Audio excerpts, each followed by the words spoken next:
تفسیر القرآن آج کا سبق سورۃ الاعراف آیت نمبر 30 اور 31۔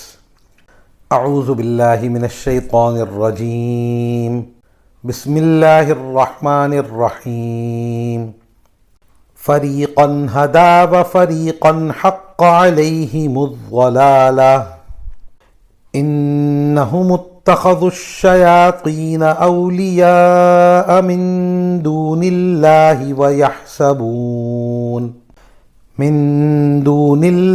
ویحسبون انہم مہتدون۔ یا بنی آدم خذوا زینتکم عند کل مسجد وَكُلُوا وَاشْرَبُوا وَلَا تُسْرِفُوا إِنَّهُ لَا يُحِبُّ الْمُسْرِفِينَ۔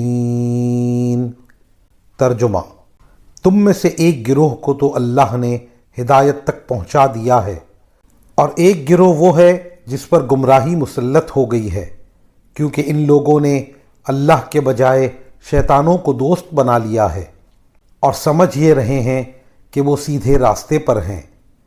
اے آدم کے بیٹوں اور بیٹیوں، جب کبھی مسجد میں آؤ تو اپنی خوشنمائی کا سامان یعنی لباس جسم پر لے کر آؤ، اور کھاؤ اور پیو اور فضول خرچی مت کرو۔